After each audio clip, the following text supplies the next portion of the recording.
Es muy triste, pero desde niño, en mi casa me educaron para aguantar, así tal cual. Desde niño mi mamá me repetía que el respeto era lo primero, también la paz, que un hombre decente no anda haciendo escándalos y que era mejor quedarse callado antes de meterse en problemas.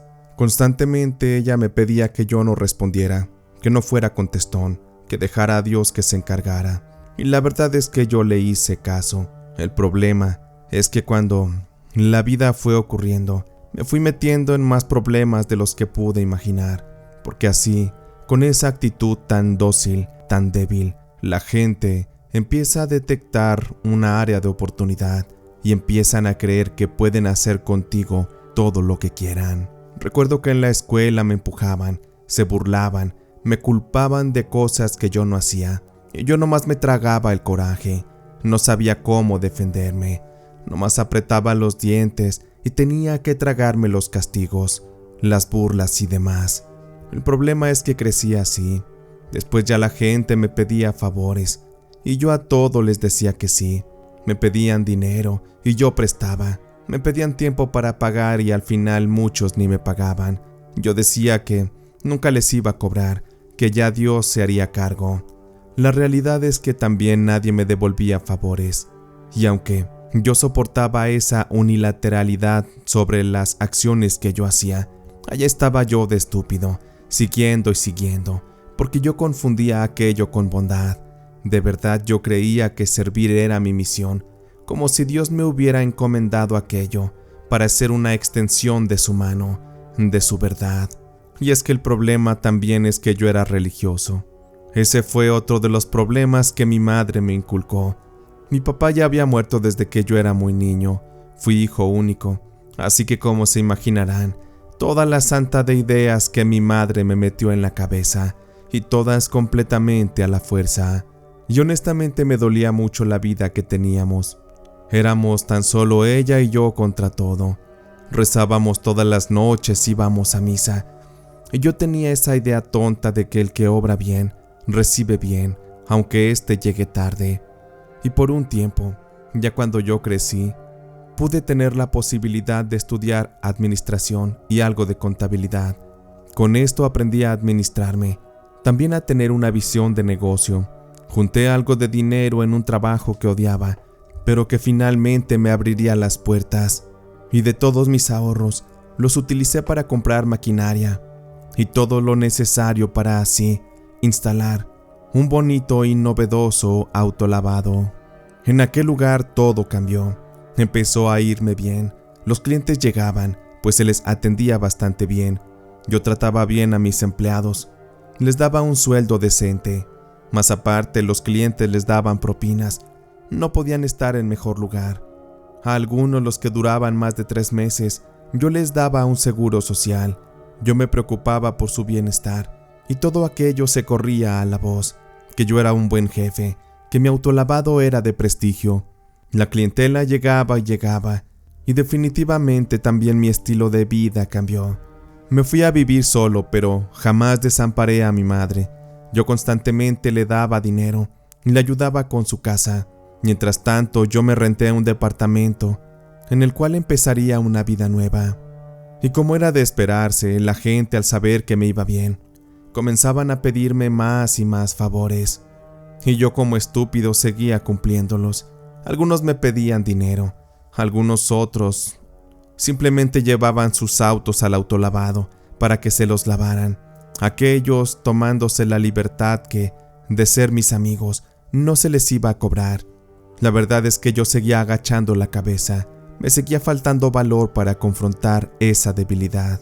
Pero esto no hizo que mi negocio cayera. Al contrario, fui subiendo más y más hasta que con los ahorros obtenidos tuve la posibilidad de abrir una nueva sucursal.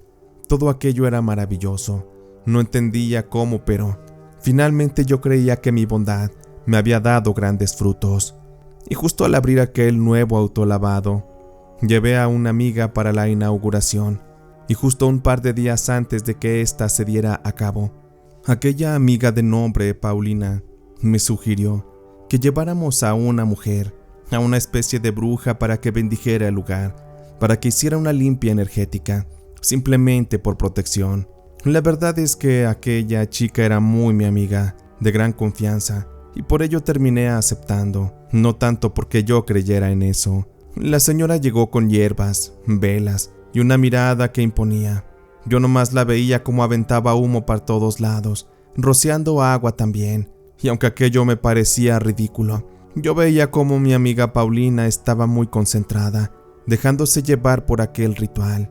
Aquellos para mí fueron unos momentos un tanto incómodos, porque yo tenía a los invitados afuera. Estaban esperando que la mujer terminara, después cortaríamos el listón y tendríamos un brindis dentro de la oficina del autolavado. Pero lo más extraño fue que cuando esa mujer terminó, se me acercó despacio, con esa mirada que no me bajaba. Yo empecé a intimidarme un poco. Ya estando prácticamente frente a mí, la señora con toda confianza me tomó de las manos, me miró y me dijo algo. Veo que eres un hombre exitoso, Manuel. Estás bien bendecido. Además eres un hombre trabajador y muy dedicado. Pero sabes, voy a darte un consejo. Cuídate mucho de los lobos, aquellos que están aquí afuera. Ellos quieren devorarte junto con todo lo que has logrado. Te ven como un siervo, frágil y débil, porque así es tu carácter con las personas. Podrías entregarles todo solo porque crees que es bondadoso. Pero sabes, esto es muy serio, porque veo un peligro que se aproxima. Este viene de alguna persona, quizá cercana o quizá que apenas vas a conocer. Pero sabes, podrías perder mucho si no te cuidas. Por favor, toma con seriedad mis palabras. Yo rara vez me equivoco. Y por ahora es todo. No me queda más que agradecerles por usar mis servicios. Ahora debo retirarme. Gracias por recomendarme, Paulina.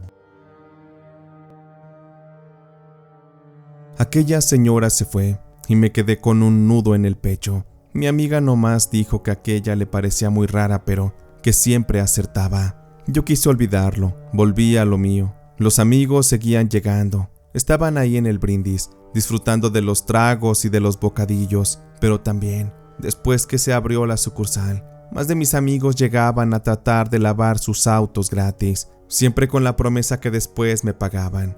Y yo nomás por no verme mala onda lo permitía, aunque por dentro, en mi pecho, el fuego estaba ardiendo de coraje. Ya me estaba cansando de tantos holgazanes y oportunistas. Y de entre tanto ajetreo, yo sentía que necesitaba tomarme unos tragos, despejarme de la oficina, de los números y de las facturas. Y como anillo al dedo, me cayó uno de mis amigos. Se llamaba Marcelo. Ya tenía tiempo que no lo veía, pero era una amistad de muchos años.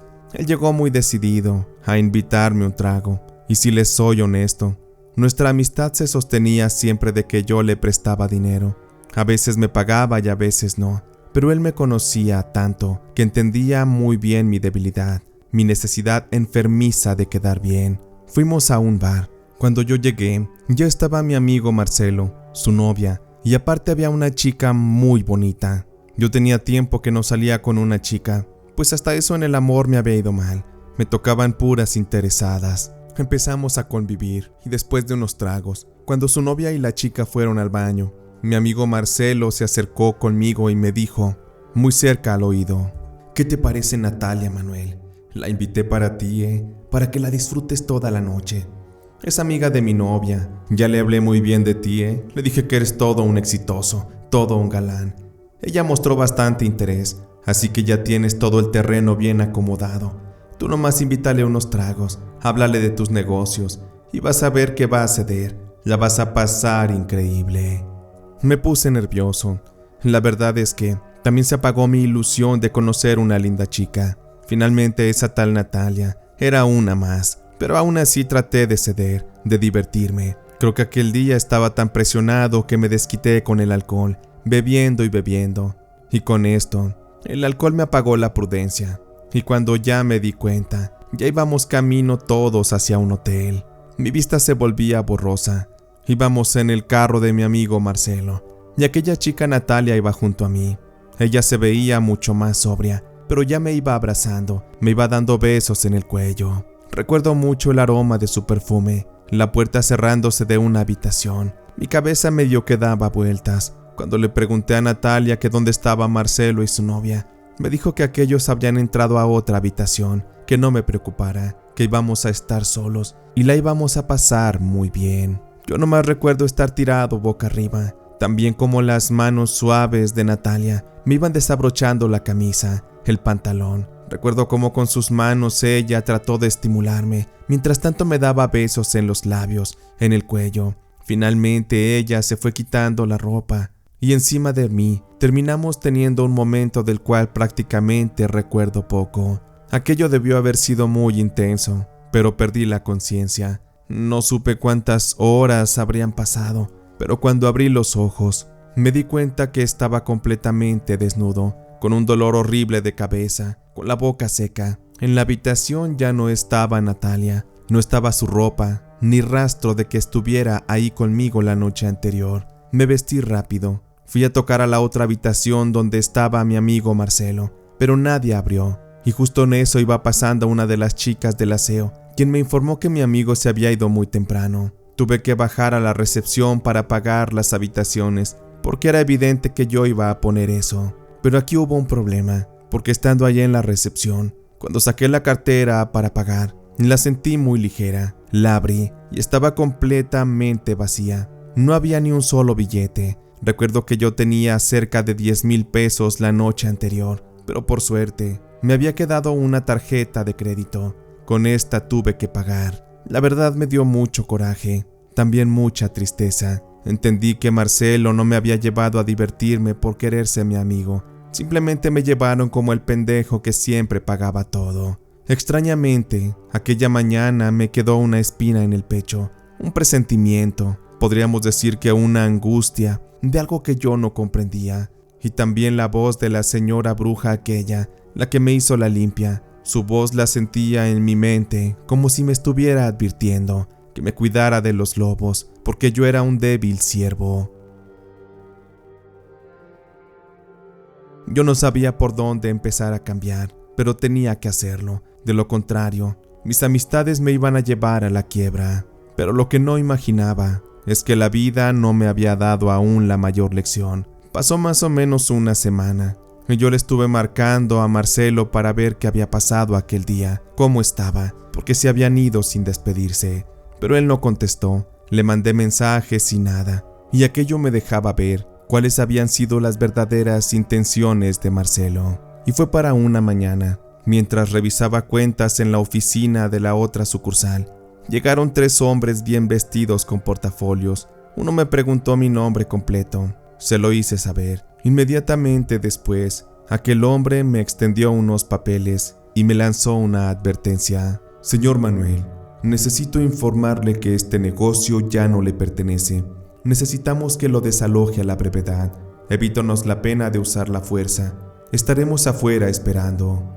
Yo me reí nervioso pensando que era una broma. Le expliqué que aquellos negocios me pertenecían, pero después vi mi firma y mi huella ahí, sobre unos papeles, los cuales eran una completa sentencia. Pero ¿saben qué era lo peor de todo? Lo que más me dolía, que en el nombre del nuevo propietario a quien yo le cedía todo, ahí estaba él. Se trataba de Marcelo, aquel con solamente defraudarme con unos tragos y una chica bonita. Había conseguido arrebatarme todo lo que yo había creado tras haber trabajado tanto tiempo. Sentí que el piso se me abría. Yo veía y veía el papel y ahí estaba mi firma, mi nombre completo y mi huella, como si yo mismo me hubiera vendido. Leí ese papel con las manos temblando, buscando un error que me salvara, pero no había nada. Aquello era imposible, pese a que yo no hubiera firmado eso en conciencia. Los papeles hablaban. Yo estaba cediendo mi negocio, las máquinas. Solo me quedaría con los ahorros de mi cuenta. Sin embargo, como recién había abierto la sucursal, prácticamente no tenía mucho, apenas para sobrevivir un par de meses. Mis empleados se quedaron callados, mirando al suelo. Nadie se indignó, nadie preguntó. En ese instante entendí que el respeto que yo daba, la gente me lo estaba devolviendo como cuchillos en la espalda. Salí demasiado triste. Me subí a mi auto y entendí que no se trataba tanto de dinero, sino de mi dignidad, de mi carácter como hombre. Pensé en mi mamá y se me cerró la garganta, porque ¿cómo la iba a ayudar Me iba a costar mucho trabajo recuperarme, empezar nuevamente. Le marqué a Marcelo y nada, no aparecía. No me quería dar la cara el maldito patán. Fui a buscarlo y me daban excusas. Pero lo que más coraje me dio es que un vecino me dijo que sí estaba en la casa, pero que se hacía menso, que llevaban celebrando varios días a fiesta y fiesta. De entrada me olí que aquel cabrón estaba celebrando que ya era dueño de un negocio, así sin más, sin esforzarse, simplemente por haberme engañado. Sentí muchas náuseas, me fui para mi casa, me encerré en un cuarto y tal y como se me había enseñado, evité el conflicto. No puse una demanda, ni traté de buscarlo más. Me imaginé que Dios pondría una solución mágica en mi camino, pero lo que sí es que había un odio que crecía dentro de mí, un odio que, estaba seguro, necesitaba desahogar a través de una venganza, para demostrar que yo no era ningún perdedor, que no era ni un poco hombre. Un par de días después llegó mi amiga Paulina. A ella le conté todo, y se le llenaron los ojos de lágrimas. Para ese momento, recuerdo que yo ya había comprado un arma, le había puesto balas y estaba dispuesto a ir a matar a Marcelo. Pero en eso, mi amiga me detuvo, me suplicó que no cometiera una locura. No cometas una estupidez, Manuel. ¿Acaso te quieres hundir en la cárcel por culpa de ese miserable? Yo caminaba de un lado a otro en la habitación, como un león enjaulado y enfurecido. La palabra de la bruja aquella me taladraba en los oídos, en la que me amenazaba que me cuidara de los lobos. Yo sentía que el destino se burlaba de mí, que aquella bruja me había puesto una maldición. Entiendo lo que quieres decir, Paulina, pero yo creo que tu bruja me condenó. Ella fue la quien me puso en este destino. A Paulina no le gustó el comentario y me respondió: la bruja no te condenó, Manuel. Ella te abrió los ojos, y si quieres hacer algo, por favor no uses esa arma. Créeme que hay otras maneras, y aunque lo creas una estupidez, pero esa mujer puede ayudarte.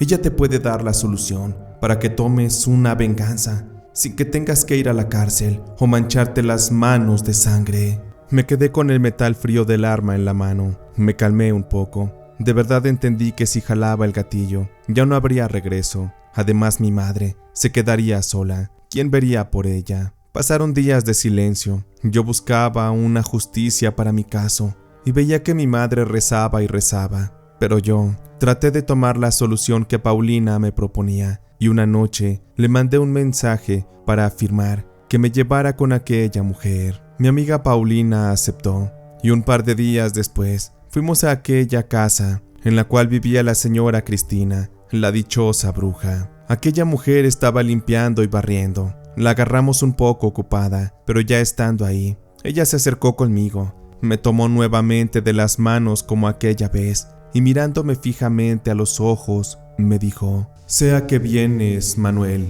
Me imagino que aquellos lobos de los que te hablé ya intentaron cazarte, ¿verdad? Seguramente te han hecho daño. Y es que nunca quisiste escuchar que el lobo verdaderamente muerde cuando huele la nobleza, porque ahí está la debilidad, el olor a sangre». La señora soltó una risa seca. Me llevó después a un cuartito donde había una tina vieja, bastante grande y de metal. Me ordenó que me quitara la ropa. La verdad me dio pena porque como que así, tan rápido, directamente me iba a desnudar. Pero al final, Paulina se quedó afuera y me pidió de favor que obedeciera, que la señora sabía lo que hacía. Fui quitándome la ropa. Mientras me sumergí en esa tina, la señora iba llenando con agua caliente. Fue poniendo hierbas, sal, algunos líquidos oscuros. Encendió velas alrededor y empezó a rezar. Pero no eran rezos como los que hacía mi madre o los que hacíamos cuando íbamos a la iglesia. Aquellas eran palabras pesadas, como si ella estuviera tratando de jalar energías desconocidas a la habitación. Tomó también una rama de pirul y me la fue pasando por la espalda, por la cabeza. El corazón se me aceleraba, me empezó a dar un poco de ansiedad y de pronto tuve que salirme de golpe porque tenía que vomitar. La señora sonrió tranquila y me dijo: «Eso es, Manuel, el odio va saliendo. Todo aquello que te aguantaste toda la vida se te pudrió adentro y hoy lo estás vomitando. El día de hoy van a ser una versión nueva de ti. Hoy nace tu carácter». Regresé temblando a la tina, me recosté y me quedé dormido en el agua. durante un par de horas. Lo hice mientras la señora rezaba. Me arrullaba, de hecho. Horas más tarde que desperté, tenía una rara paz. No era una felicidad, era paz de verdad. Me levanté y la señora me entregó una botella con un líquido azul intenso y también una toalla para que me secara. Aquel líquido parecía como limpiador para pisos, pero tenía un aroma muy raro, un aroma que podría describir como de brujería. Esto que te entrego, Manuel, es para que cambies tu destino. Mejor dicho, para que tengas la ventaja y la venganza que querías. Esto, escúchame, lo vas a ir a esparcir por donde te arrebataron todo, a esos negocios. Cuida de que nadie te vea y después solo tienes que esperar.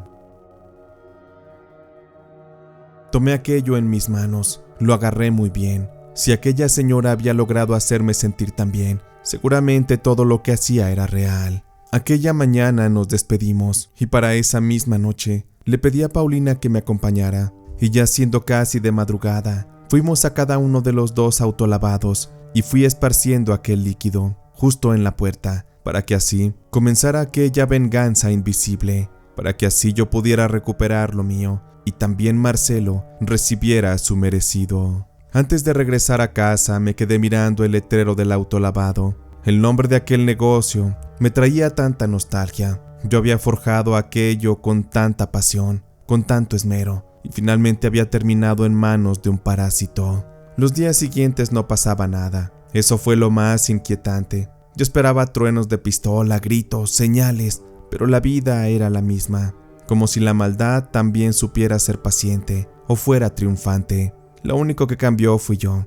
Empecé a contestar menos llamadas, a decir no, sin dar explicaciones, a ver quién se acercaba por mí y quién solo por mis bolsillos. Pero ahí fue cuando entendí algo bastante triste. En cuanto se corrió el rumor de mi desgracia, de mi pobreza, casi todos desaparecieron solitos, como moscas cuando ya no hay comida en la mesa. Mi mamá me veía distinto, como si por fin hubiera crecido yo a la mala. Ella entendía que la manera en que me educó no había sido la adecuada. Esas formas me habían llevado a la tristeza, a la desgracia.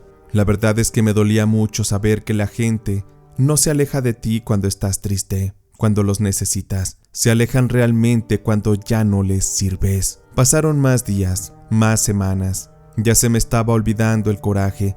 Ya estaba yo planeando otro negocio, otra forma de empezar a generar dinero. Porque si algo me daba gusto de que no me hubiera sido arrebatado, eran mis habilidades, mis capacidades y mi conocimiento. Eso siempre va a ser para mí.